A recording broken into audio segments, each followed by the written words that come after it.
Bien.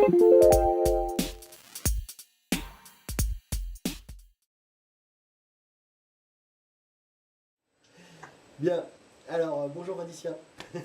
Bonjour Emmanuel.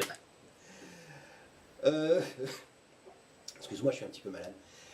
Pourrais-tu te présenter, s'il te plaît, pour tous? Ouais, d'accord. Donc, Vindicien, j'ai 51 ans et je vis dans l'Isère, au confluent des départements de l'Ain, de l'Isère et de la Savoie. Et évidemment, je suis enseignant de profession et on va dire Mac user d'obédience. D'accord. Si on peut qualifier ça un peu de religieux. Chez moi, c'est une religion Apple de partout, à droite, à gauche. Tout est estampillé à la pomme. Voilà. Tu vas certainement me poser la question, à un moment donné, on y reviendra, pourquoi Apple, mais voilà. C'est vrai que chez moi, c'est quelque chose qui est important. D'accord. On s'est connus en fait en 2010. Ouais, ça doit être ça. Ça doit être ça. On s'est connus avec ABC Lettres Cursive. C'était Voilà, ma tout à fait. deuxième application. Ah, c'était ta deuxième, d'accord. C'était ma deuxième application. Tu m'as appelé, il me semble, au mois d'août. Parce que l'iPad est sorti fin juin. Ouais, et J'ai ABC sorti, Cursive. j'ai sorti ma première application Lost Rabbit en juillet. Ouais. Et voyant que ça fonctionnait un peu, j'ai sorti ABC Lettres Cursive au mois d'août. Et au mois d'août, tu m'as appelé et tu m'as dit, tu fais n'importe quoi. Disons que ça, c'est une application que moi donc j'avais utilisée au départ sur iPhone quand elle est sortie. C'était pas sur l'iPad. Ah L'iPad est non, arrivé après. je l'ai pas fait sur l'iPhone. Tu l'as pas fait sur l'iPhone? Non, c'est pas moi, Ah, c'est quelqu'un c'est d'autre. alors après. Alors c'est après que j'ai dû l'utiliser sur l'iPhone. Mais oui, parce qu'en fait, je trouvais qu'elle correspondait pas vraiment à ce que je faisais en classe et à ce qui me semblait nécessaire pour l'apprentissage de l'écriture. Alors, je ne sais pas si je t'ai dit que tu faisais n'importe quoi, mais en tout cas, il y avait amélioration à apporter. Et, et Oh, c'est c'est un gentil de produit m'avoir que dit. c'est un produit que moi je trouve extraordinaire pour justement apprendre à écrire.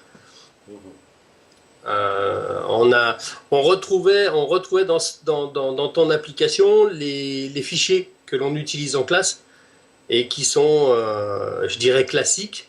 Et on pouvait justement utiliser l'outil informatique pour motiver l'enfant à faire des dessins qu'il fait facilement, d'ordinaire, quand il est en maternelle. Et en primaire, surtout en cycle 3, puisqu'à l'époque, je travaillais sur du cycle 3, qui fait que là, l'écriture, c'est plus leur truc, ils ne voient plus vraiment l'intérêt de passer des heures à dessiner correctement des lettres, alors que sur l'iPad, ils le font.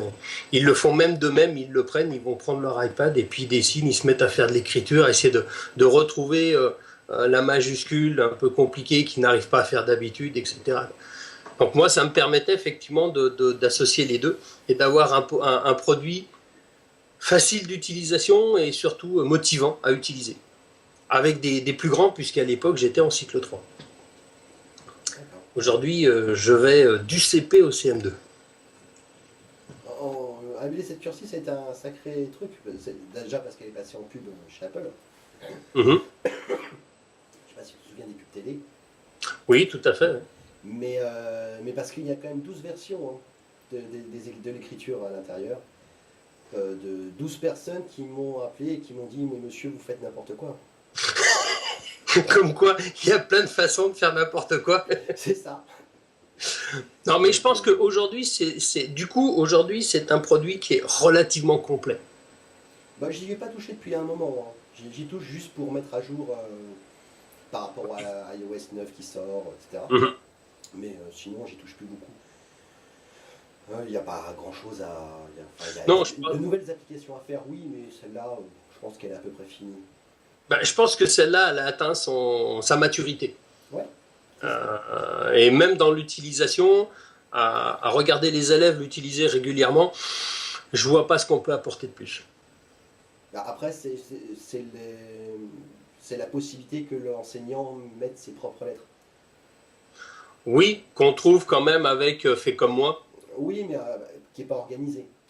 Il y a, qui n'est pas, qui n'est pas organisé, mais du coup, ça a l'avantage, c'est l'application que tu prends, que tu ouvres. En tout cas, en ce qui concerne Fait comme moi, je le vois avec mes élèves de CP, c'est une application qu'on prend à brûle pour point. On va faire un calque et puis l'enfant reproduit justement ce que l'on vient de dire ou qu'il a eu du mal à faire et on n'a pas de, on n'a rien d'autre à gérer autour. Voilà, on travaille sur une difficulté, c'est cette difficulté-là, c'est dans l'instant T, eh bien tu vas travailler cette difficulté, tu vas faire comme moi. Et finalement, c'est un produit, je dirais, complémentaire. Oui, non, mais je l'ai fait comme ça, en pensant comme ça.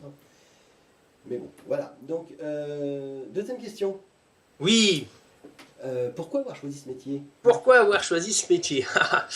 Grande question. Je me la pose parfois de temps en temps. Mais je crois qu'avant tout, pour moi, c'est pas un métier. C'est avant tout une passion, je dirais même un sacerdoce. Hein, il y en a certains qui veulent être un jour pompier, un jour médecin ou vétérinaire. Moi, m'occuper des enfants, c'est quelque chose qui remonte à relativement longtemps, loin, puisque à 14 ans, c'est là que, dans mon petit village où il y avait en tout et pour tout que le club de foot, et pour occuper les enfants, et une année, ils ont décidé de prendre un entraîneur, et il fallait quelqu'un pour le seconder. Évidemment, à ce moment-là, personne ne voulait participer. Moi, j'ai trouvé ça intéressant et c'est parti comme ça. Et depuis, entre les animations, le loisir, le sport, j'ai continué à m'occuper des plus jeunes. Bon, ça fait 25 ans que j'enseigne, mais ça fait plus de 34 ans que je travaille avec les enfants, quoi. Donc mon métier, c'est avant tout une passion. D'accord. Okay.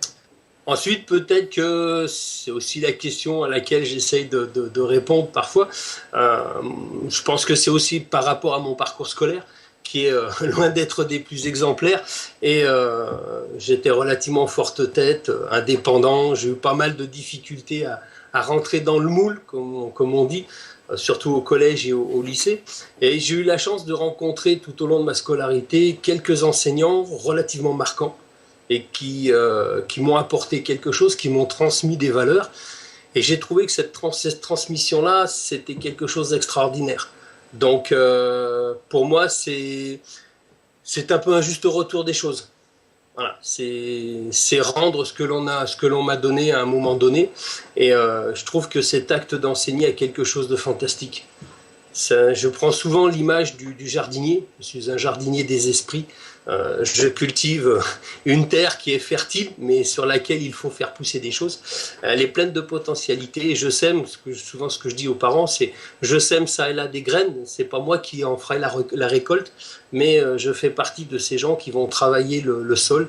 Après, il en deviendra ce qu'il doit en devenir. Mais c'est quelque chose de sacré. C'est un geste qui remonte, qui est multimillénaire, hein, qui remonte aux sources de l'humanité, celle de transmettre le savoir. Et ce geste a quelque chose de fantastique. Donc voilà, je pense que c'est entre autres pour ça que j'ai choisi ce métier-là. J'aurais pu faire d'autres choses. Et puis j'ai choisi le primaire parce que c'est peut-être ce qui me correspond le plus. Ou en tout cas, je trouve que c'est là qu'on a le plus de choses à apporter. Après, j'ai un petit peu de mal avec les ados. J'ai du mal à les comprendre. Ok. Il y a des choses que tu n'aimes pas faire dans ton métier? Ouais, il y a des choses, oui, que je n'aime pas faire, mais qu'il faut faire régulièrement. C'est toute la paperasse qui vient alourdir le travail, qui fait qu'aujourd'hui on passe 70% du temps à faire de l'administratif et 15% du temps à faire de la communication, et il nous reste à peine 15% pour enseigner. Mon poste fait, puisque je suis enseignant directeur, donc j'enseigne et en même temps j'ai la direction. Je suis dans une classe unique. Donc je suis tout seul. C'est une des 3 dernières classes de classe unique du Nord-Isère. Et donc CP, CE1, CE2, CM1, CM2. D'un côté, il faut s'occuper des élèves, mais de l'autre côté, j'ai tout l'administratif, toutes les relations qu'il faut établir. Et là, ça devient de plus en plus difficile. Il y a des semaines où je vais avoir un soir une réunion au collège, le lendemain c'est une réunion avec l'inspection, le surlendemain c'est une réunion avec les élus municipaux, et là au milieu, moi il faut que je prépare, et il faut que j'arrive à suivre la progression des élèves. Donc ça, c'est un aspect du métier qui devient de plus en plus difficile. Et ça, c'est pas que j'aime pas le faire, c'est que malheureusement, je n'ai pas le temps de le faire. C'est comme tout, il y a que 24 heures dans la journée. Et il y a des fois, chez moi, les journées sont très courtes. Enfin, plutôt, sont très longues et les nuits sont très courtes. C'est plutôt l'inverse en ce qui me concerne. Et c'est vrai que j'ai l'impression que trop souvent, je passe à côté des besoins des élèves. Voilà, c'est un petit peu, c'est ce que j'aime pas faire dans mon métier. Après, il y a d'autres choses que je n'aime pas faire, c'est devoir lutter avec un élève qui n'a pas envie de progresser. Et parfois, de plus en plus, je trouve qu'on est obligé de lutter. Avant, on pouvait expliquer, on pouvait motiver, et j'ai rencontré quelques élèves qui, effectivement, m'ont demandé de lutter. L'enseignement, ça ne devrait pas être une lutte. Et malheureusement, de plus en plus, ça le devient. Voilà. Donc ça, c'est vraiment des aspects qui m'ont... Tu sais pourquoi ça le devient? T'as analysé ça? J'essaye d'analyser, j'ai pas toujours les réponses. Je pense qu'il n'y a pas une réponse, il y a des réponses. Il y a un aspect de l'école qui n'est plus ce qu'il était. L'école n'est plus un ascenseur social, c'est plus une valeur sûre. C'est les gens, enfin, en tout cas, beaucoup de familles ne voient plus l'école comme un passage obligé et obligatoire qui fait que on va s'élever, on va s'enrichir. Mais voilà, il faut y aller, bah on y va, puis point barre. Ah bah si aujourd'hui on n'y va pas, c'est pas grave. C'est très souvent que l'école va passer après plein de choses. Par exemple, après passer 3 jours à Disney World, ou Disneyland, pardon, c'est plus important que d'aller à l'école. C'est-à-dire que j'ai des élèves qui régulièrement sont absents parce que on va aller dans un parc d'attractions quelconque, parce qu'il faut y aller, parce que c'est en dehors du temps de vacances et c'est moins cher. Et en fait, l'école passe vraiment après. Donc on lutte contre, je pense aujourd'hui, contre un état d'esprit qui fait que l'école n'a plus l'importance qu'elle avait avant. Voilà, dans l'esprit des gens. Dans l'esprit des gens, bien sûr. Ça ne veut pas dire que les enfants ne sont pas demandeurs, hein, bien au contraire. Mais voilà, il y a cet aspect-là. Et puis je pense qu'on a des jeunes de plus en plus qui n'aiment pas l'effort. Faut travailler, mais sans rien avoir à donner. Il ne faut pas que ça fasse mal. Il ne faut pas qu'on soit obligé de faire des préparations le soir. Il ne faudrait pas qu'on s'entraîne parce que ça fatigue, parce qu'il y a d'autres choses à faire. Il faut s'amuser. Voilà. Ça fait partie des choses où là, moi, j'ai un peu de mal. J'appartiens peut-être à une ancienne école où on m'a toujours appris qu'on n'avait rien sans rien et qu'il n'y avait pas de travail sans labeur à un moment donné. Et ça, c'est quelque chose que j'ai de plus en plus de mal à faire passer. Moi, j'avais l'impression que les enfants n'étaient pas contre le labeur. C'est marrant. Ils ne sont pas forcément contre. Ils ne sont pas forcément pour. Donc, tout l'art de l'enseignant, ça va être de leur faire comprendre que c'est utile et important. Je pense que j'y arrive, mais voilà, souvent il faut que je lutte un peu avec les familles qui ont un peu de mal justement à comprendre. C'est une autre histoire, mais je pense que je parlais voilà. des enfants.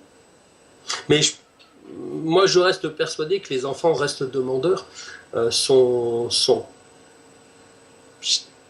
sont malléables. Donc en fait, on peut leur faire beaucoup de choses. Enfin, moi, je le vois dans la classe unique. Des élèves de CP, il faut qu'au mois de novembre, ils sachent lire. Alors qu'ils n'ont que deux mois de CP, mais il faut qu'ils sachent lire. Parce qu'il va falloir qu'ils soient autonomes le plus vite possible. Parce que j'ai que, grosso modo, 20 minutes à leur accorder, parce qu'il faut au moins que j'en accorde à peu près 10 minutes aux autres. Et il faut qu'ils atteignent une certaine autonomie. Et c'est vrai que pour eux, c'est pas facile. Et j'en ai pas, donc moi ça fait 4 ans, 4 ans que je suis dans une classe unique. J'en ai pas vu, même en difficulté, qui ait baissé les bras. Par contre, après, faire comprendre aux parents que le soir, quand on rentre en CP, il n'y a pas d'autre solution que de relire, de reprendre, de revoir, de s'entraîner. Mais là, c'est plus difficile. Bah, surtout que normalement, officiellement, il ne faut pas. Oui, faudrait pas. Mais enfin, entre nous... J'ai pas dit qu'il fallait. Officiellement... Voilà, ça c'est un autre aspect de mon métier qui m'horripile de plus en plus, c'est ce langage euh, faux qui fait que on voudrait nous faire croire que sans effort, sans travail, tout est facile. C'est un petit peu le danger, hein. C'est une des questions que tu vas me poser certainement à propos des nouvelles technologies, hein. C'est pas la réponse aux difficultés. C'est qu'un outil, ça ne doit rester qu'un outil. Et c'est pas parce qu'on va numériser une classe ou qu'on va numériser les élèves qui travailleront plus facilement et beaucoup plus. Ça, c'est un leurre, je crois, que beaucoup de politiciens se mettent dans le... Non, c'est de la communication de la part des politiciens. Ouais, mais c'est une communication qui est une arme à double tranchant. Ah oui. On est bien d'accord. Tu m'as introduit ma question suivante. Comment intègres-tu les nouvelles technologies dans ta pratique? Alors, c'est quand même un paradoxe. Je vais te dire que je les introduis très difficilement. Très difficilement parce que c'est ce qu'on disait, il y a le discours officiel, puis il y a les annonces qui ressemblent plus à des annonces politiques pour faire de l'effet, puis en fait il y a la réalité de terrain. Donc moi ça fait 25 ans que je me bats pour que l'outil informatique soit une réalité en classe et pas seulement des effets d'annonce.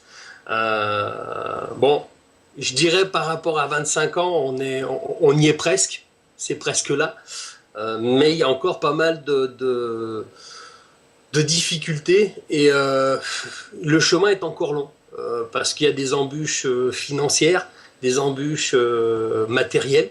Et je vois donc moi dans ma classe où on est une petite école de campagne, ben voilà, l'État a eu la bonne idée de nous créer des activités pédagogiques le soir, les fameuses APE, qui prennent pratiquement 80 000 euros sur le budget municipal. Tu vois les grandes discussions que je peux avoir avec les élus, parce que dans la classe, il n'y a rien. C'est-à-dire que je suis arrivé à avoir 3-4 ordinateurs, mais c'est du matériel de récupération. Et il n'y a pas de TBI, il n'y a pas de choses comme ça. Et du coup, bah, les nouvelles technologies, pour les mettre en place, ça ne marche que avec du système D et puis les prêts, ce que je te disais en aparté, les prêts avec le CRDP, qui nous prête régulièrement des iPads et avec lesquels je peux travailler. Alors jusque-là, c'était pendant 2 mois, hein, puisque c'est à peu près la durée de prêt, et je suis jamais sûr d'une année sur l'autre d'avoir ce type de prêt. Alors c'est compliqué pour préparer ses cours. C'est relativement compliqué. Surtout qu'en plus on a une bande passante qui est relativement faible, voire même parfois un peu capricieuse. Et quand tu as prévu de travailler avec tes élèves sur ces petits films qu'on appelle des fondamentaux et qui sont proposés par le CRDP, que tu t'attends à ce qu'ils puissent visionner leurs vidéos et après passer sur leur cahier ou sur leur leçon. Et là, et tes élèves, ils vont mettre 30 minutes à essayer de regarder ces 5 minutes de film. Et bah, c'est pas possible, quoi. Tout ça parce que t'as pas la bande passante, parce que t'as Windows qui a décidé de te faire des siennes alors que t'avais tout préparé, t'avais allumé les ordinateurs, tout était là et ça devait fonctionner. Et voilà, ça fait partie des choses qui m'agacent énormément, mais... Moi, je crois pas au réseau dans les écoles. Je crois pas au réseau dans les écoles. C'est assez difficile un réseau, c'est un truc qui saute de temps en temps. C'est pas un truc qui est sûr. Moi, je crois aux applications qui sont autonomes. Ah non, mais là de ce côté-là, je suis tout à fait d'accord avec toi. Sauf que sur tout ce qui est ces petits films qu'on appelle des fondamentaux, on peut pas les avoir à résidence parce qu'il nous faudrait un équipement informatique avec quelques téraoctets de réserve. Et que bon, bah, ça on l'a pas du tout. Mais je pense que je suis comme toi. Moi, je préfère je préfère avoir des tablettes sur les bureaux plutôt que des ordinateurs connectés à Internet. Sauf que voilà, c'est là-dessus que le projet coince un petit peu parce que la tablette c'est un minimum de 300 à 400 euros, hein, selon le modèle, parce que évidemment je veux pas autre chose qu'un iPad, et que du coup, en équiper une quinzaine, voire une vingtaine sur une classe, c'est un investissement particulier. Donc c'est un projet qui est en cours, hein. Ça fait 3 ans qu'on travaille dessus, 3 ans que on essaye de faire avancer les choses. Je pense qu'on va y arriver, j'espère bien même qu'on y arrive, mais voilà, c'est un peu long. D'accord. Donc en tout cas, dans comment je les intègre, c'est avant tout pour moi, c'est un outil. Donc c'est quelque chose que je vais utiliser au quotidien et tous les jours, et pas seulement pour une activité ponctuelle ou pour, pour une sortie par exemple, parce qu'on va aller faire quelques photos, puis on veut les mettre sur la page de l'école, sur le site web ou sur le blog ou sur quelque chose comme ça.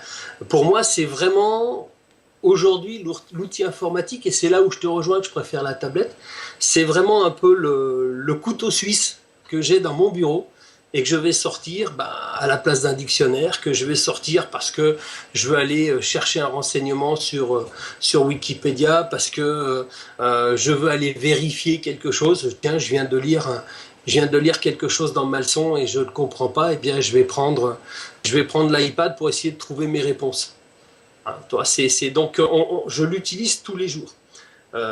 Pour moi personnellement, je fais en sorte que mes élèves en aient besoin. Alors parfois il n'y a qu'un seul iPad, c'est le mien, mais du coup il est en libre service et chacun vient le chercher quand il en a besoin.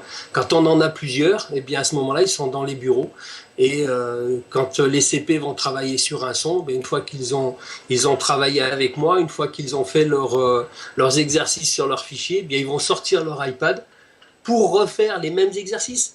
Mais alors là, ils vont en faire une dizaine, une vingtaine ou une trentaine, au lieu d'en faire que 3 ou 4, et ils vont prendre plaisir à le faire. C'est en ça que pour moi, l'outil informatique est important. Mais ça reste un outil. Mais c'est un outil qu'on doit utiliser en permanence, comme le stylo bic, par exemple. À un moment donné, on a eu la révolution entre la plume sergent-major et puis le stylo bic. Et bien là, on a cette autre révolution, hein, c'est-à-dire on passe avec un outil qui aujourd'hui, pour moi, doit être le couteau suisse de la classe. D'accord. Alors on l'utilise soit en amont pour préparer quelque chose, pour faire des recherches, pour un exposé par exemple. On peut l'utiliser pendant l'activité, c'est-à-dire qu'on va se servir de l'outil pour pouvoir faire une mise en page un peu particulière, pour pouvoir, par exemple, parce qu'on veut écrire un texte ou parce qu'on veut communiquer avec ses camarades. Et là, à ce moment-là, on va utiliser la messagerie. Ou alors, on va l'utiliser à la fin, en amont, en aval. Je vais me tromper, en aval, pardon. Quand on veut une mise en forme particulière et puis qu'on veut montrer le travail qui a été fait. Par exemple, pour ma classe, on a une page Pinterest, on a une page Facebook, et on montre le travail que l'on fait à chaque fois. Les enfants, lorsque... Il n'y a pas de problème de droit avec ces trucs-là ? Là, on est à la limite du droit et à la limite du pas droit. C'est tout simplement que on a des outils. On a des outils au sein de l'éducation nationale, mais qui ont 10 ans de retard. Voilà. Et les parents ne sont pas sur ces outils-là. Et les amener sur ces outils-là, c'est très très difficile. Par contre, page Facebook, ils en ont tous une. Alors à ce moment-là, il y a des règles qui sont à mettre en place, mais par contre, on montre que leur travail. Lorsqu'on a quelque chose à communiquer parce qu'on a fait une manifestation ou parce qu'on a fait quelque chose, il n'y a pas d'enfant qui va être montré sur les photos, mais par contre, on va montrer le résultat de ce que l'on a fait. Et ça permet, par exemple, on a participé au mois de mai à un challenge qui s'appelle Marchons vers l'école. Et Marchons vers l'école, c'est venir à l'école en vélo. Laisser tomber pour une fois le transport moteur et faire en sorte qu'on vienne à pied, en vélo, en trottinette, en roller, Et on est venu donc même deux mardis de suite, nous sommes venus en calèche. Il y a eu un ramassage en calèche. Et le but de ce challenge, c'était sur les 4 premiers mardis du mois de mai, venir à l'école avec des moyens différents. Et puis il fallait se filmer, il fallait montrer un petit peu ce que l'on avait fait, et ça a permis de réaliser un film et de montrer, on est venu en calèche, on est venu, voilà, de montrer ce que l'on était capable de faire. Les enfants ont travaillé sur des slogans qui visaient à motiver les gens à laisser tomber le moteur pour d'autres façons de se déplacer. Et ça nous a permis effectivement de montrer ce que l'on était capable de faire. Et du coup, on a fini premier du challenge. Bon, voilà. En calèche, on gagne. Hein. Pardon ? En calèche, on gagne toujours avec les enfants. Alors c'était ça, leur slogan, c'était à moteur, t'as pas de cœur, en calèche, t'as la pêche. Mais voilà. Et on a utilisé, à chaque fois, un iPad pour faire les montages, pour récupérer toutes les photos. Voilà. Mais on a fait plein de choses comme ça avec l'outil informatique. On a réalisé un livre il y a quelques années, il y a 4 ans, sur la sculpture de 2 totems. Mes élèves, dans le cadre d'une activité manuelle, avaient sculpté 2 totems. On l'a refait 2 ans après pour l'écriture d'un livre, et toujours en utilisant l'outil informatique, en intégrant les images. Voilà. Bon, en étant limité à chaque fois, parce que le matériel sur le terrain n'est pas là. Bon, j'espère bien qu'un jour on l'aura. Oui. Donc pourquoi Apple ? Ah, pourquoi Apple ? Bonne question. D'abord, c'est parce que c'est un environnement fermé. Alors tu vas me dire, c'est le premier des reproches qu'on fait à Apple. Oui. Voilà. Et pour moi, je trouve au contraire que c'est un avantage, parce que on n'a pas n'importe quoi. Et ce que l'on trouve sur Apple en application, ça tient la route. En général, ça répond à un cahier des charges particulier, à une architecture particulière. C'est en symbiose avec le système, et ça plante quasiment jamais. Ça, pour moi, c'est important. Quand je travaille avec les élèves, je dois pas avoir la tête dans le moteur et à vouloir rouler avec.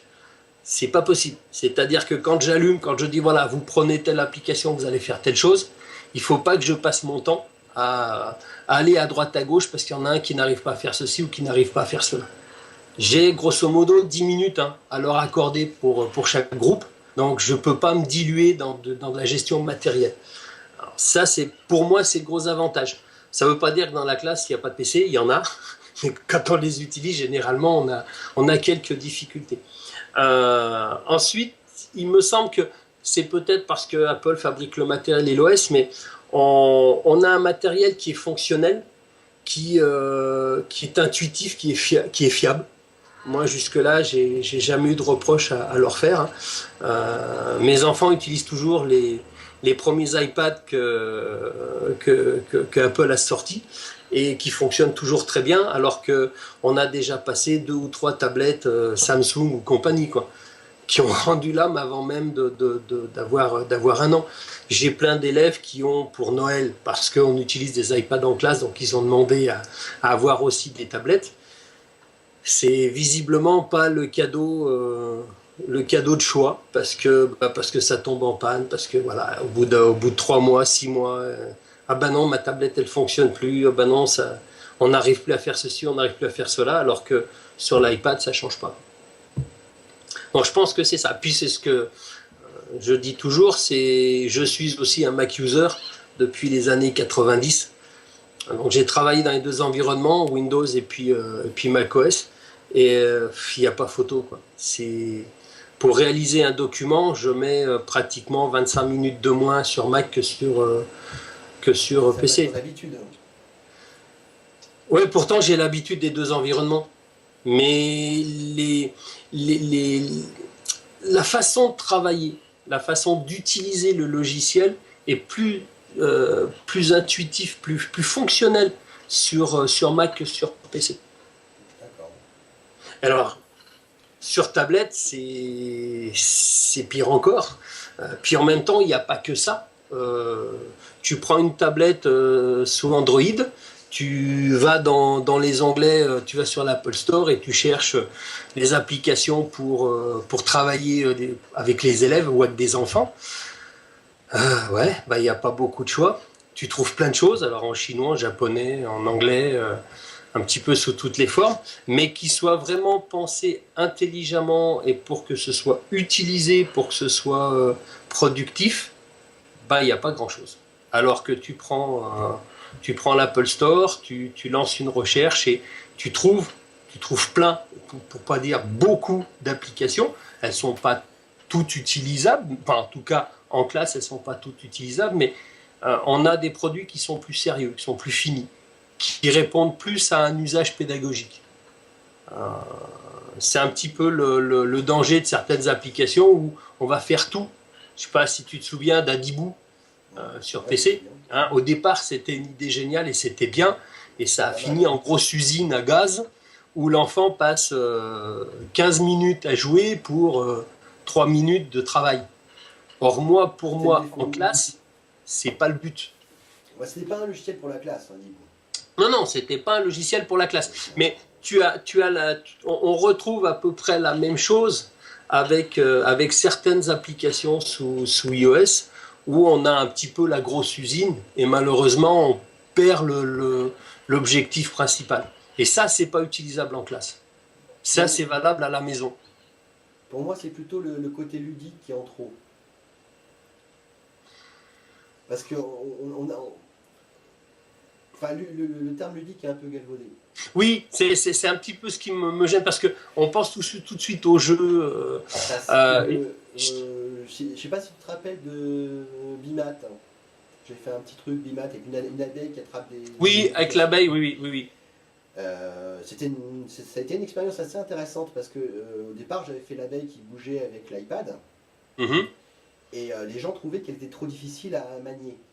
Donc après j'ai mis un petit curseur pour qu'on puisse la bouger avec le doigt et c'était encore trop difficile. Et puis bon, j'ai un petit peu amélioré pour qu'elle soit plus facile et à la fin ils m'ont dit oui mais on pourrait pas taper sur la multiplication qui est bonne parce qu'il faut pas mettre l'élève dans une situation d'échec à cause de l'abeille. À cause de la manipulation de l'abeille.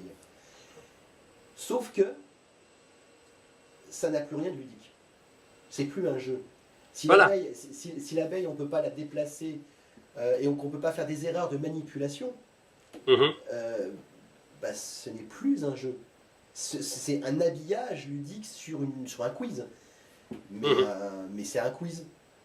Et j'ai vu ça dans une application concurrente où il y a comme un panier de basket, et il y a 3 réponses avec 3 ballons, et on lance le ballon dans le panier de basket. Sauf que, en fait, on lance le ballon, et le ballon va toujours dans le panier de basket.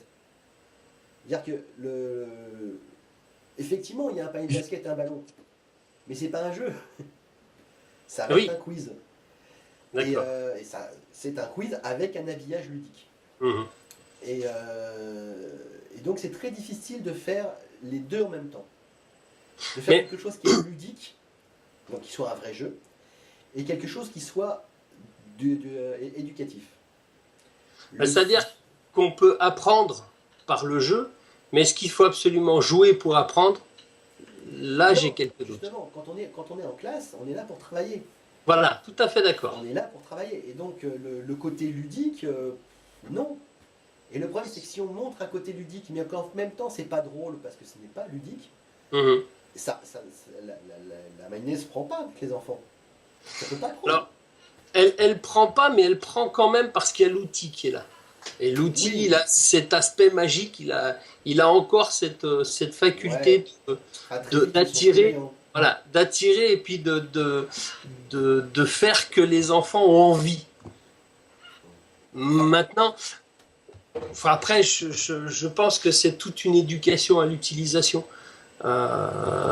C'est la façon dont les adultes vont amener cet outil-là qui va faire que les enfants vont l'utiliser en tant qu'outil ou au contraire, ils vont l'utiliser en tant que console de jeu. Voilà. Il ne faut pas que ça devienne une console de jeu.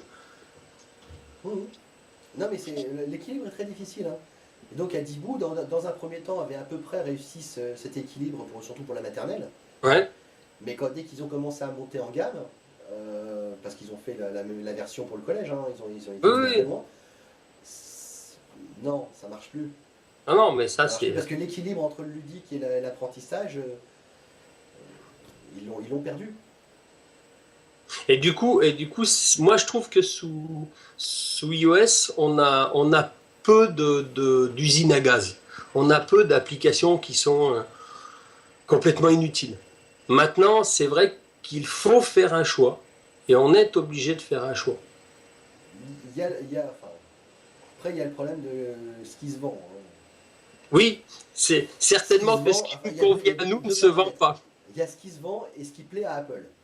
Voilà. Parce que pour que ça se vende, il faut que ça plaise à Apple. D'accord. Parce qu'il faut que Apple le mette en avant sur l'Apple Store. Tant que ton truc n'est pas mis en avant sur l'Apple Store, il marche que par ton bouche à oreille. Ce que je fais. Mais le bouche à oreille, c'est pas toujours facile. Non, ça nourrit pas son homme à la sortie. J'espère que oui, mais bon, moins que quand tu es mis en avant par Apple sur l'Apple Store et que tous les parents voient ton application. Et les applications qui sont montrées, ce sont des applications qui sont graphiquement belles. C'est la beauté de l'application qui est mise en avant par Apple. Et ça ne va pas forcément avec le ludique. Mais le graphisme a énormément d'importance. Comme je te dis, c'est plutôt un habillage ludique. C'est comme ça que je le vois. Moi j'ai réussi, je pense que j'ai réussi qu'une seule fois à avoir le mélange, c'est dans Bipass. Je sais pas si tu as vu Bipass. Non. Où une abeille doit rejoindre la ruche en passant par des traits pour apprendre l'écriture. Non, celle-là je ne l'ai pas utilisée. D'accord, c'est à peu près le seul moment où j'ai un truc qui un petit équilibre. Mais bon, c'est très très difficile. Hein. Comme c'est difficile, je préfère faire en général du sérieux. D'accord. Je préfère avoir un écran blanc avec des caractères noirs. Mais c'est en tout cas, moi, c'est ce qui me plaît dans tes applications, c'est que justement, elles ont, je pense, dans leur aspect, elles ont la beauté suffisante pour être attrayantes, pour faire plaisir à l'utilisateur, pour être agréable à voir et à utiliser. Et en même temps, elles vont droit au but. C'est-à-dire que on vise une compétence, on prend une application, on sait que c'est cette compétence qui va être travaillée là, et pas des dizaines d'autres pour arriver à celle-là. Et je m'épure beaucoup, hein, parce que j'ai écouté Céline Alvarez.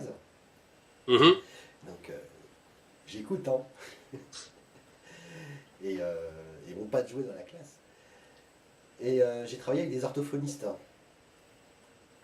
notamment une orthophoniste qui travaillait avec des aphasiques. Et qui avait des problèmes avec justement les petites images qu'on met sur le côté jolies. Le petit bonhomme qui sourit dans le coin. Parce que ça détourne l'attention. Ça détourne l'attention. Et dans le cas d'aphasiques qui ont des problèmes de latérisation droite-gauche, etc., pour elle, c'était très important. Surtout, vous m'enlevez tous les trucs qui servent à rien. Tout à fait. Bon, si c'est valable pour les aphasiques, c'est aussi valable pour les dyslexiques. Oui. Parce qu'il y a des moments, ça se rejoint. Oui, non, il faut... Et puis c'est valable aussi pour, en tout cas dans le cadre scolaire, c'est valable aussi pour l'élève qui a besoin de se concentrer sur une difficulté et qui n'a pas besoin de voir des tas de choses qui sont autour et qui vont effectivement faire que son esprit à un moment donné va divaguer et il n'est plus du tout dans le travail qu'on lui avait demandé. Mais en tout cas, c'est ce que j'apprécie, c'est que ce sont vraiment des outils qui sont directement utilisables en classe. Je dirais un peu comme, enfin c'est même le pendant d'un concurrent, ça va être Mybly, je ne sais pas si tu connais. Bon, le problème c'est que c'est payant. Voilà, c'est surtout en ligne. Ouais, mais surtout c'est payant. Ça c'est un peu rébarbatif hein, sur une année complète. Et dans une classe, on ne peut pas se permettre d'avoir ce type d'abonnement. C'est pas payé une fois pour toutes, quoi. C'est pas payé une fois pour toutes. Tous les ans, enfin tous les mois, tu payes. Voilà, c'est ça. Et c'est dommage parce que c'est vraiment c'est le modèle économique qui fait qui gagne de l'argent. Hein. Ouais. Mais c'est exactement ce dont on aurait besoin en classe. C'est un petit peu, par exemple, si je prends une notion en français et si je prends les homophones grammaticaux avec accent, à sans accent, il nous faut une application qui traite que de ce type de difficultés. Tu vois ce que je veux dire? C'est quand on a un travail à faire, quand on a un travail à faire dans un domaine particulier, il faudrait qu'on ait une application qui corresponde à ce domaine-là. L'enfant va travailler ça sur sa leçon, il va travailler ça sur son livre, on peut lui mettre des exercices au tableau, mais après, quand il a fait tout ça, il peut revenir sur l'ordinateur ou il peut revenir sur la tablette et refaire ces mêmes exercices-là. Alors avec un petit côté un peu plus ludique par rapport à l'outil, par rapport à la tablette, mais il va le refaire, et il va le refaire sans qu'on insiste, sans qu'on lui dise « Ah, mais il faudrait que tu en fasses une dizaine », il va en faire une vingtaine, parce que c'est amusant. Toi, c'est ça. Et moi, c'est ce que je trouve de bien avec tes applications, c'est qu'ils vont les utiliser parce que c'est trop bien, c'est trop cool. Ah, ça, je sais faire, c'est trop facile. Bah, pourtant, on fait la même chose sur le papier. Ah oui, mais non, mais là mettre, c'est plus facile. Je pense par exemple à un 2-3 plus et un 2-3 moins, où ils vont me faire des... Pardon? J'avais fait ça avec toi, un 2-3 plus, un 2-3 Oui, moins. tu avais fait ça avec moi. Il manque toujours un 2-3 multiplié et puis un 2-3 divisé. 3 fois et un 2-3 divise que j'ai pas fait. Oui, je sais. Et un 2-3 plus, un 2-3 moins, il y a des choses à revoir aussi parce qu'il y a des gens qui utilisent d'autres méthodes. Il y a plusieurs méthodes en Il y a soustraction. plusieurs méthodes et donc faudrait que j'intègre les différentes méthodes et pas que celle de Monsieur Vindicien. Non, mais en même temps, c'est intéressant justement de pouvoir proposer aux enfants d'autres méthodes. Donc voilà, ça c'est... Mais je t'ai toujours dit, hein, c'est une application, ça j'aimerais bien voir un peu, surtout en division, où là il y a toute une technique qui est à mettre en place. Et c'est vrai que sur le papier, ils vont en faire, parce qu'il n'y a pas de secret, il faut en faire, il faut diviser régulièrement pour maîtriser la technique. Sur le papier, ils vont en faire, mais c'est plus long. Là, sur la machine, ça marche tout seul, quoi. Alors qu'on sait très bien qu'apprendre, c'est répéter, ressasser. J'avais oublié un 2-3 plus, un 2-3 moins avec toi. T'avais oublié, moi j'oublie pas, j'utilise tous les jours.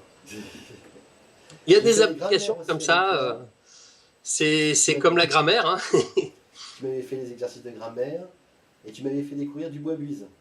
Voilà, tout à fait. Ça, par contre, du bois-buise, je m'en suis servi. Hein. Ah ben je pense que c'est un outil. C'est un outil. C'est un des outils dont on a besoin pour ce type d'application. Qu'est-ce qu'il y avait d'autre encore non, c'est dans un 2-3 plus qu'il y a la recette de juste calcul. Oui. Voilà. J'allais dire il y avait encore autre chose, mais non, c'est dans un 2-3 plus. Oui, c'est dans un 2-3 plus. Et sinon, on avait fait Mémo Démo aussi. Oui. Et puis tout ce qui est tous les trucs basés sur du bois-buise en fait. Voilà. Et puis les calculs en croix. Tu sais. Oui. Je crois que c'est calcul croisé, je crois, ça doit être ça, non? Oui, ça doit être, c'est ça. Ah bah c'est toujours partie de besoin dans la classe, hein, ouais, et c'est ce que j'apprécie justement dans ton travail, c'est que ça part de demandes du terrain. Donc alors il y a plein de demandes, hein, il y a plein de façons de faire, mais justement c'est ce qui est intéressant, c'est que tu intègres toutes ces façons de faire et que du coup on a des outils qui sont complets et utilisables en classe. Et ça, c'est quelque chose d'important. J'ai eu excuse-moi, j'ai eu un petit décalage. Utilisable par la personne qui l'a demandé. Ah, je sais pas si c'est utilisable que par la personne qui l'a demandé. Ah bah après, certains le découvrent, puis d'autres demandent de faire des changements. Mais tout le monde n'ose pas demander les changements, tout le monde n'ose pas nous contacter, tu sais. Ah ben moi, je reconnais que la première fois où je t'ai contacté, j'ai tourné autour du pot avant. Hein. Ah bon en me disant... ah non, ça serait bien s'il y avait ça, Bon, est-ce que je me tape le culot de le faire? Oh, de toute façon, non, il en aura rien à faire. Ah, puis si, parce que c'était vraiment quelque chose dont j'avais besoin. Et du coup, je me suis dit, je me lance. Je pensais pas avoir de réponse. Hein.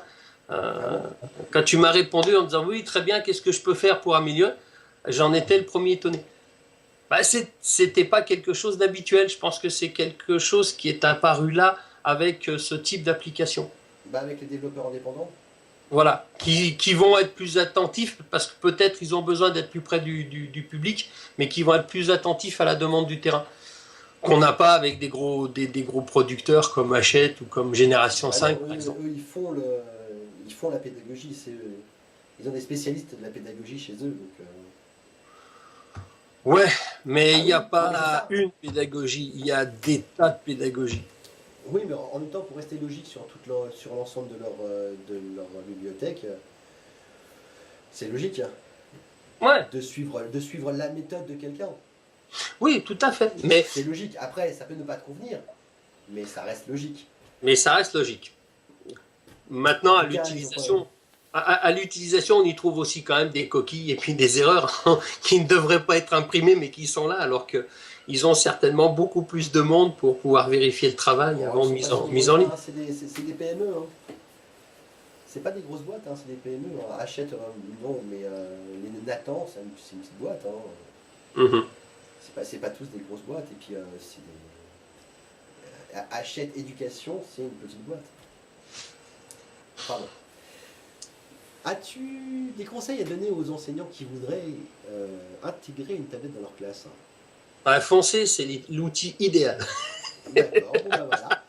Comme ça, c'est fait. Voilà, non, non, c'est l'outil idéal, mais c'est pas le Messie. Je crois qu'il faut pas se voiler la face, il faut rester humble devant l'outil. C'est pas l'outil miracle, c'est peut-être un outil révolutionnaire, mais c'est pas l'outil miracle et ça va pas tout arranger. L'élève en difficulté va pas devenir meilleur. L'élève meilleur peut peut-être devenir un peu plus meilleur, mais à quoi bon puisqu'il était déjà meilleur? Par contre, effectivement, ça peut faire progresser certains, mais à côté de ça, il faut qu'il y ait un accompagnement, il faut que ce soit pensé, il faut que ce soit réfléchi, et c'est pas ce qui va révolutionner la pédagogie. Par contre, la pédagogie que l'on a soi-même, il va falloir l'adapter à l'utilisation de ces outils. C'est comme une méthode de lecture ou de mathématiques. Hein. Il faut essayer, il faut tâtonner. Il va falloir essayer de se l'approprier. Et ça ne se fera pas en une année ou en quelques mois. Hein. Il ne faut pas rêver. Mais il faut foncer parce que c'est l'outil de demain, enfin même déjà d'aujourd'hui, parce que je pense que c'est devenu un élément incontournable de notre société. Et ça ne va pas aller en régression. Hein. On peut pas marcher, on peut pas avancer à reculons. Donc on est obligé d'aller vers cet outil-là, on est obligé de l'utiliser de plus en plus. Donc il faut y aller, il ne faut pas en avoir peur. Mais par contre, il faut prendre son temps. Il ne faut pas non plus traîner. Mais moi, je dis c'est comme toute méthode. Il faut au moins déjà 3 ans. La première année, on va tâtonner, on va essayer, on va découvrir, on va se planter. Ça, c'est clair et net, on se plante. Puis on se dit, ah bah mince, j'aurais dû faire ça comme ça. Puis on va essayer de reprendre. Et puis du coup, la deuxième année, c'est ça. La seconde année, c'est une année de mise au point, d'ajustement. On va essayer de lier, parce que c'est important, il faut lier l'outil informatique à sa pratique en classe. C'est pas un objet qu'on va poser et qu'on va mettre là comme ça d'un seul coup. Il faut vraiment que ça devienne un usage au quotidien. Et il faudra donc une troisième année qui va être l'année de maîtrise et de perfectionnement. Et là, on va pouvoir arriver à utiliser l'outil informatique, quel qu'il soit sous forme de tablette, de TBI ou d'ordinateur. Hein. Pour moi, c'est l'outil informatique. Et là, à ce moment-là, on pourra arriver à des usages, à des dizaines d'usages possibles et peut-être même à ceux auxquels on n'aurait pas pensé au début quand on a pris le départ en se disant je vais essayer d'utiliser une tablette en classe. Il y a 25 ans, un petit peu plus, 27 ans maintenant, quand j'étais à l'IUFM et qu'on nous faisait faire nos fameux mémoires, le mien portait sur l'usage de l'outil informatique dans l'apprentissage et la maîtrise de la grammaire. Donc tu vois, voilà. Et j'imaginais à l'époque, pour moi, l'ordinateur, c'était un par bureau. Et c'était l'outil qu'on allait utiliser régulièrement à chaque fois qu'on en avait besoin. Mais j'étais très loin d'imaginer ce qu'il est aujourd'hui. Et aujourd'hui, je me dis qu'on peut faire encore plus de choses. C'est quelque chose de fantastique. Mais il faut quand même garder ses 2 pieds dans les baskets et pas avoir la tête qui enfle trop vite. C'est pas l'outil miracle, c'est un outil fantastique. Après, je pense que rien remplacera le contact humain avec l'enseignant. Rien ne remplace non plus le stylo. Donc, par exemple, tiens, tu me demandais comment. Hein. Pardon? La plume a été remplacée. Oui, mais tu me demandais comment j'intègre les usages de ces outils-là dans ma pratique. Eh bien, par exemple, quelle que soit la production d'écrit, on commence d'abord sur le papier. Même si à la sortie, on finira sur la tablette, que ce soit par un texte qu'on va mettre en ligne ou par une impression pour que ce soit plus joli dans le cahier ou parce qu'on veut le garder quelque part, on va d'abord passer par le papier. Non, puis l'écriture est importante pour le cerveau. Voilà, c'est un outil, ça reste un outil, ça ne doit pas être un objectif. C'est en tout cas, en ce qui me concerne, ce n'est pas une discipline d'enseignement. Je n'enseigne pas l'informatique en classe. On va apprendre, en primaire, je pense que c'est le plus important, on va apprendre à savoir ce que c'est, comment ça fonctionne, les différents éléments, parce qu'il faut quand même qu'on ait un vocabulaire commun et qu'on sache de quoi l'on parle. Mais ensuite, c'est un outil qu'on utilise au même titre que le stylo bille. D'accord. Maintenant, il faut foncer, il faut y aller. J'entends encore trop souvent certains de mes collègues, plus jeunes que moi, et là ça m'inquiète un peu, qui disent « Ah non, mais moi, il n'y aura jamais ça dans ma classe, c'est pas possible, ça sert à rien. » Waouh. Des fois, j'ai l'impression d'être en présence de vieux dinosaures, alors que c'est quand même moi qui commence à être le plus âgé dans les équipes que je peux croiser. Non, il faut pas hésiter. Mais il faut construire sa pédagogie autour de l'outil informatique. Il faut pas le plaquer comme ça. C'est quelque chose qui doit se bâtir. Ok. Voilà. C'est bien résumé. Donc, il me reste à te dire merci. Hein. En tout cas, merci à toi parce que c'était très intéressant. J'aime bien nos échanges. Je trouve il me manque un peu parce que c'est vrai que pour dicter de mots, parce que je pensais à ça à cause du cursif et que tu commences sur le papier, j'ai une évolution qui viendra dès que j'aurai le temps, qui est, tu sais que quand tu écris un mot et que tu te trompes, on te demande de le réécrire. Oui. Mais on te demande de le réécrire au clavier. Et je voudrais qu'on demande de le réécrire au doigt. Justement pour que ça rentre, pour mélanger, mélanger le clavier au geste. Au geste graphique. Au geste graphique. C'est-à-dire que tu t'es trompé, tu t'es trompé au clavier, retape-le au clavier, ok, c'est bon, maintenant tu sais le faire au clavier, fais-le aussi au geste graphique. Et ça me semblait assez intéressant. Ça me demande à faire tous les fichiers, enfin tous les mots, il faut que je les fasse. Mm-hmm. Mais bon, ça me semblait dans une évolution vraiment très intéressante de dictée de mots. C'est intéressant parce que pour la maîtrise de l'orthographe, pour la maîtrise des relations entre les mots, on n'a pas d'autre solution que de passer par la main. Alors, certains n'en auront pas besoin. Il suffira de leur expliquer, ils seront capables de faire ces correspondances et d'écrire correctement. Et il y en a d'autres, ils ont besoin de manipuler le mot, de manipuler la formation des lettres pour se dire, ah bah oui, tiens, ben là, à la fin, je vais mettre NT parce qu'il y a il avec un S devant. On l'aura répété des centaines de fois avant, mais le fait de l'écrire et de le faire manuellement, c'est quelque chose qui va lui permettre de le maîtriser. Donc ça, moi, je trouve que c'est une bonne idée. D'accord. Et deuxième chose qui serait aussi intéressante dont je voulais te parler, je travaille avec Fanny Delahaye qui travaille sur, pareil, elle est chercheuse en pédagogie à Rennes, à Saint-Brieuc. Ça dépend de Rennes. Et elle travaille sur, je ne sais pas si tu as vu passer Lulu, Nina, Noah. Oui, j'ai vu ça, oui. Voilà. Donc en fait, elle prend du vocabulaire qu'elle enseigne en classe. Elle a un projet qui est 2 mots par jour, où il y a 2 mots qui sont introduits aux enfants tous les jours. Ça prend 10 minutes, un quart d'heure tous les jours pour introduire 2 mots, et qui permet de jouer avec les mots justement, et de jouer avec l'orthographe. Et en début CP, fin de grande section, on a un projet qui s'appelle Noah, donc qui est le 3e personnage après Lulu et Nina, c'est Noah, et qui lui fabrique des phrases. Et ce qui serait, enfin, moi, ça m'a beaucoup parlé cette histoire. Elle fait des mots. Alors, les verbes sont rouges, les noms communs sont verts et les compléments sont bleus. Oui.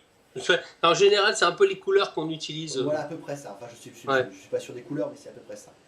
Et en fait, sur Noah, ce que tu vas faire, c'est que tu vas avoir des modèles de phrases qui vont être vert, rouge, bleu. Et tu prends un modèle de phrase. Ouais. Ce modèle de phrase, il est, en fait, c'est comme la classe inversée, mais c'est la grammaire inversée. À la place de partir de la phrase et de dire qu'est-ce qui la constitue, tu pars de la structure de la phrase et tu vas créer de la phrase. D'accord. Et donc tu vas d'abord choisir la structure avant la phrase. D'accord. Et ça me semble aussi intéressant. Je pense que ça t'intéressera. Bah écoute, ouais, parce qu'en tout... Essaye-le et regarde comment c'est, parce que ça me semble un projet intéressant. Et après, il faudrait le montrer plus loin, parce que là, ça reste quelque chose d'assez simple. Moi, ça m'intéresse parce que c'est un petit peu l'inconvénient en classe unique. C'est que quand tu travailles avec tes CP, tu prends beaucoup de temps avec eux. Et donc, tu as peu de temps pour les autres. Et à un moment donné, tu es obligé de les laisser en autonomie. Tu peux leur redonner des fiches à faire, des choses comme ça. Mais moi, j'aimerais que justement, ils passent par des outils. Et en CP, il n'y a pas de secret. Il faut travailler avec les mots, il faut travailler avec les phrases, dès le départ. Parce que c'est du temps de gagner pour après. Moi, je me rends compte de ça depuis 4 ans, puisque j'ai les 5 niveaux dans la même classe. Ce que je vais pouvoir introduire, qui peut paraître complètement inutile, et je suis sûr qu'il y a des collègues qui me diront « Mais pourquoi tu fais ça en CP? Ça ne sert à rien. » Ils n'y comprennent rien, ou en tout cas, ils ne sont pas prêts à comprendre. Bah ouais, sauf que c'est du temps de gagner pour après. Toi, par exemple, je ne vais pas parler de petits mots là ou de petits mots le. Pour moi, c'est déjà un déterminant article. Tu vois, on va chercher l'article. Ah oui, maître, c'est le et là. Ouais, c'est ça, un article, c'est ça. Alors après, il arrivera un et une, et puis bon. Mais on introduit déjà, toi, toute une terminologie qui est là. Et petit à petit, même avec des CP, on va arriver sur l'article défini, l'article indéfini.